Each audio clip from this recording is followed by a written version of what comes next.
आदरणीय मेरे प्रिय दोस्तों और भक्तों, दोस्तों, इस बात से आप एग्री होंगे कि अच्छा और बुरा वक्त सभी पर आता है। और दोस्तों, अच्छे वक्त के समय तो हमारे बहुत से यार दोस्त बन जाते हैं, लेकिन बुरे वक्त में जो हमारा साथ देता है उसी को हम अपना सच्चा मित्र मानते हैं। यह कोई अलग बात नहीं है कि कठिनाई के समय हमें जो भी व्यक्ति काम में आता है उसी को हम अपना परम मित्र, सच्चा दोस्त मान लेते हैं। तो दोस्तों, इसी संदर्भ में आज का प्रश्न है कि क्या मैनाक पर्वत राजा दशरथ का ऋणी था। दोस्तों, इस सूक्ष्म वृत्तांत में आपको बहुत सी बातें पता लगेंगी, क्योंकि यह है राम काज करबे को आतुर। जब दोस्तों हनुमान जी लंका के लिए प्रस्थान करते हैं, तब देवता लोग भी हनुमान जी के बल बुद्धि की परीक्षा लेने के लिए, उनकी परख करने के लिए सुरसा नामक राक्षसी को भेज देते हैं कि वो किस तरह हनुमान जी की परीक्षा लेती है। यह वृत्तांत मैंने अपने पिछले एपिसोड में आपके समक्ष YouTube पर लोड कर दिया है। दोस्तों, उससे आगे चलते हुए आज हम इस वृत्तांत को देखते हैं कि क्या मैनाक पर्वत भी राजा दशरथ का ऋणी रहा है।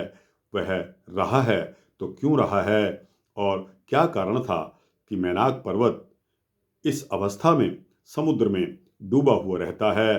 तो दोस्तों, इसका बहुत बड़ा कारण इस छोटे से वृत्तांत में आपके समक्ष अभी सामने आ जाएगा।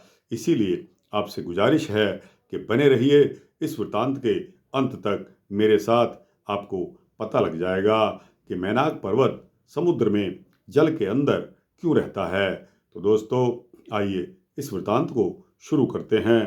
दोस्तों, सरसा को सुरसा को पार करते हुए समुद्र के कथनानुसार जब महान अपने हनुमान जी लंका के लिए प्रस्थान कर रहे थे, वायु वेग से हवा में उड़ रहे थे, तब समुद्र के कथन के अनुसार महान मैनाक पर्वत जल के मध्य से हनुमान जी के विश्राम करने के लिए ऊपर की तरफ आकर प्रकट हो गया।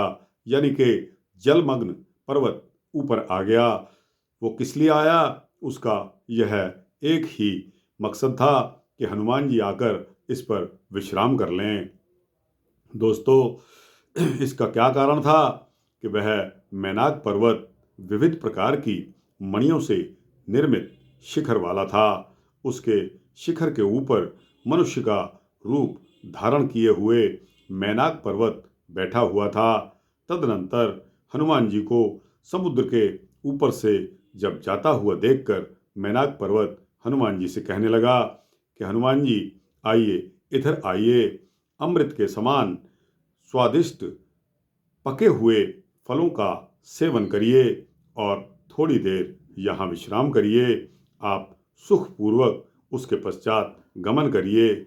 दोस्तों, कितनी अच्छी भावना थी मैनाक पर्वत की, लेकिन इसके पीछे भी कुछ छुपा हुआ था। दोस्तों, हर जगह हमें धोखा देने वाले नहीं मिलते। बहुत सी जगह इस प्रकार का हिसाब किताब होता है जो हमारा पिछले जन्मों का लेन देन निकलाता है।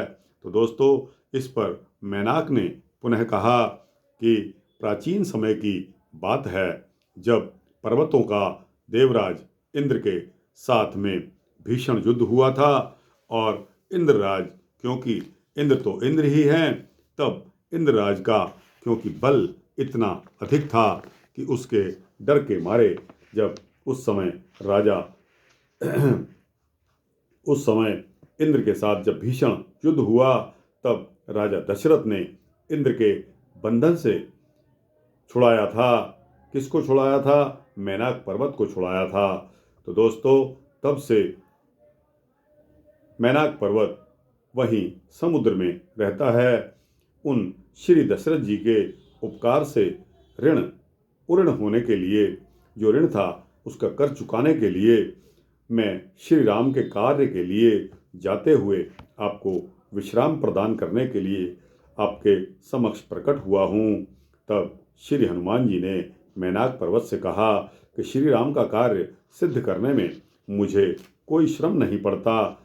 स्वामी के कार्य में तो सदा ही विश्राम रहता है, अतः मैं यहाँ रुककर फलों का भक्षण इत्यादि नहीं कर सकता। तब मैनाक ने पुनः बोला कि कृपा इतनी कीजिए कि आप मेरा स्पर्श मात्र तो कर ही लें, जिससे कि मैं पवित्र हो जाऊं।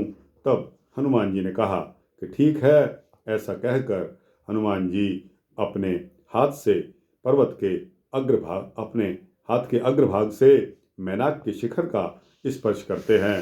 तो दोस्तों, मैनाक पर्वत जो कि उस उपकार को नहीं भूला था जो कि महाराजा दशरथ ने मैनाक पर्वत पर किया था, अर्थात जब इंद्र से मैनाक पर्वत युद्ध हुआ तो देवराज इंद्र के साथ इतने भीषण युद्ध के चलते मैनाक पर्वत ने छुपकर समुद्र में रहने की योजना बनाई, और जब देखा कि श्री राम का काज आ गया है और हनुमान जी ऊपर उड़ते चले जा रहे हैं, हो सकता है कि वह थक गए हों, इसलिए जल से ऊपर आकर और इस तरह की रिक्वेस्ट करना, इस तरह की प्रार्थना करना हर किसी का कार्य नहीं है। यह कार्य श्री राम जी के लिए ही उपलब्ध होना था।